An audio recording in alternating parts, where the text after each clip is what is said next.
Welcome to our channel. दोस्तों, भाग 1 में आपने देखा टुनटुन को जादुई घड़ी मिलती है। अब देखना है कि टुनटुन जादुई घड़ी को संभाल पाएगी या नहीं। कुछ दिन बीते। धीरे धीरे जंगल का मौसम बदलने लगा। पेड़ों की पत्तियां झड़ने लगी, हवाएं ठंडी होने लगी और सब जानवर समझ गए कि सर्दी आने वाली है। जंगल में हर कोई खाने का इंतजाम करने में जुट गया। खरगोश जमीन से गाजर खोद रहा था, हाथी पेड़ों से केले तोड़ रहा था, तोता बीज इकट्ठा कर रहा था, लेकिन टुनटुन वह अपनी पुरानी आदत के हिसाब से सोच रही थी। अरे, अभी तो समय है। मैं कल से खाना इकट्ठा करना शुरू कर दूंगी। इतना सोचकर वह आराम से पेड़ पर बैठकर गाना गाने लगी। अचानक उसकी घड़ी चमकी और तेज आवाज आई। समय गया तो मौका गया। अगर अब मेहनत नहीं करेगी तो सर्दी में भूखी रह जाएगी। टुनटुन चौंक गई। उसे एहसास हुआ कि वह फिर वही गलती करने जा रही थी। उसने तुरंत काम शुरू कर दिया। वह पेड़ों पर तेजी से चढ़ने लगी, डालियों से मेवे तोड़कर इकट्ठा करने लगी, उन्हें छोटे छोटे गड्ढों में छिपाने लगी। उसकी फुर्ती देखकर खरगोश और तोता दोनों दंग रह गए। खरगोश बोला, वाह, ये तो वही टुनटुन है जो हमेशा आलस करती थी। तोता ने हंसकर कहा, अब तो लग रहा है कि सर्दियों में इसका घर सबसे भरा पूरा होगा। सर्दी के मौसम में जब बर्फ गिरने लगी और सब जानवर अपने घरों में दुबक गए, तब टुनटुन ने अपने मेवों का ढेर निकाला। उसने न केवल खुद खाया, बल्कि उन दोस्तों को भी हिस्सा दिया जिनके पास खाना कम पड़ गया था। हिरन ने कहा, टुनटुन, तू सचमुच बदल गई है। तू अब जंगल की सबसे समझदार गिलहरी है। टुनटुन ने मुस्कुराते हुए कहा, नहीं, मैं तो वही हूं। बस अब मुझे समझ आ गया है कि समय की कद्र करने वाला कभी परेशान नहीं होता। कुछ दिन शांति से बीते। जंगल में सब खुश थे। टुनटुन अब सबकी नजर में बदल चुकी थी। जो जानवर पहले उसका मजाक उड़ाते थे, वही अब उसे सराहते थे। लेकिन मुसीबतें कभी बताकर नहीं आती। एक दिन दोपहर का समय था। हवा सूखी थी और पेड़ों की टहनियां चटक रही थीं। अचानक कहीं से चिंगारी उठी और पल भर में जंगल के एक हिस्से में आग लग गई। लपटें हवा के साथ तेजी से फैलने लगीं। पेड़ जलने लगे, धुआं आसमान तक उठने लगा। सारे जानवर घबराकर भागने लगे। हिरण इधर उधर दौड़ रहे थे, खरगोश अपनी बिलों की ओर छिप रहे थे और तोते घबराकर चिल्ला रहे थे, आग, आग, सब भागो। टुनटुन ने भी यह देखा। उसका दिल जोर जोर से धड़कने लगा। उसने सोचा, अगर मैं देर कर दूं तो पूरा जंगल जल जाएगा। इतने में उसकी घड़ी चमक उठी और गहरी आवाज आई, टुनटुन, ये सबसे बड़ी परीक्षा है। अगर तू सही समय पर काम करेगी तो जंगल बच जाएगा। देर हुई तो सब खत्म हो जाएगा। टुनटुन ने गहरी सांस ली और तुरंत कार्रवाई में जुट गई। सबसे पहले वह दौड़ती हुई हाथियों के पास पहुंची। दोस्तों, जल्दी आओ। जंगल में आग लग गई है। सिर्फ तुम ही अपनी सूंड से पानी छिड़ककर इसे बुझा सकते हो। हाथियों ने पहले तो चौंक कर देखा, फिर सिर हिलाया। हाँ टुनटुन, तू सही कहती है। चलो दोस्तों, जंगल को बचाते हैं। वे तुरंत तालाब की ओर भागे। अपनी बड़ी बड़ी सूंडों से पानी भरकर आग पर छिड़कने लगे। टुनटुन ने देखा कि आग की लपटें हवा की दिशा में और फैल रही हैं। वह तोतों के झुंड के पास पहुंची। तोता भाई, तुम सब अपने पंखों से हवा की दिशा मोड़ दो, वरना आग पूरे जंगल को निगल जाएगी। तोते जोर जोर से पंख फड़फड़ाने लगे। हवा का रुख बदल गया और लपटें धीमी हो गई। इधर मिंकू बंदर डालियों से कूदते हुए बोला, मैं ऊपर से आग के फैलाव पर नजर रखूंगा और सबको बताऊंगा कि कहां ज्यादा खतरा है।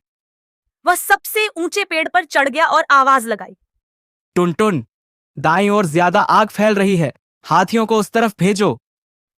टुनटुन ने तुरंत इशारा किया और हाथियों ने उधर जाकर पानी डालना शुरू किया। थोड़ी देर में हाथियों, तोतों, बंदरों और बाकी जानवरों की मदद से आग धीरे धीरे काबू में आ गई। आखिरकार धुआं छूट गया और जंगल बच गया। सब जानवर थके हुए थे, लेकिन राहत की सांस ले रहे थे। हिरन ने कहा, अगर टुनटुन समय पर सबको न बुलाती तो हम सब खत्म हो जाते। खरगोश बोला, वो वही गिलहरी है जिसे हम हमेशा लेट कहकर चिढ़ाते थे, लेकिन आज उसने पूरे जंगल को बचा लिया। मिंकू बंदर हंसते हुए बोला, अब तो मैं मान गया, टुनटुन गिलहरी टाइम मास्टर। सारे जानवरों ने खुशी से तालियां बजाई। टुनटुन मुस्कुराई और धीरे से अपनी घड़ी को देखा। घड़ी चमक रही थी, मानो कह रही हो, शाबाश टुनटुन, तूने समय की असली कीमत समझ ली है। जंगल अब फिर से शांत था। सब जानवर टुनटुन को समय की मास्टर कहकर बुलाने लगे थे। वह अब सबकी नजर में हीरो बन चुकी थी। लेकिन जहां सब खुश थे, वहीं एक जानवर था जिसे यह सब बिल्कुल अच्छा नहीं लग रहा था। चालाक लोमड़ी। लोमड़ी शुरू से ही चालाक और स्वार्थी थी। उसे दूसरों की इज्जत देखना बिल्कुल पसंद नहीं था। जब उसने देखा कि टुनटुन के पास एक चमकदार घड़ी है और उसी की वजह से सब उसे सराह रहे हैं, तो उसके मन में लालच भर गया। लोमड़ी ने सोचा, अगर ये घड़ी मेरे पास आ जाए तो मैं जंगल की सबसे ताकतवर बन जाऊंगी। सब मेरी बात मानेंगे। मैं राजा की तरह राज करूंगी। उसने टुनटुन को फंसाने की योजना बनाई। अगले दिन लोमड़ी टुनटुन के पास मीठी मुस्कान के साथ आई। अरे टुनटुन बहन, सच कहूं, मैं तेरे कामों से बहुत प्रभावित हूँ। तू सचमुच बहादुर और समझदार है। टुनटुन थोड़ी शर्मा गई। उसने कहा, धन्यवाद लोमड़ी बहन, लेकिन असली कारण ये घड़ी है। इसने मुझे समय की कीमत सिखाई है। लोमड़ी की आंखें चमक उठीं। वह बोली, ओह, तो ये घड़ी ही तुझे इतना खास बनाती है। जरा मुझे भी देखने देना। बस थोड़ी देर के लिए हाथ में पहन लूंगी, फिर लौटा दूंगी। टुनटुन को कुछ अजीब सा लगा। उसने घड़ी को कसकर पकड़ लिया और कहा, नहीं, ये घड़ी हर किसी के लिए नहीं है। ये तभी साथ रहती है जब कोई समय की कद्र करता है।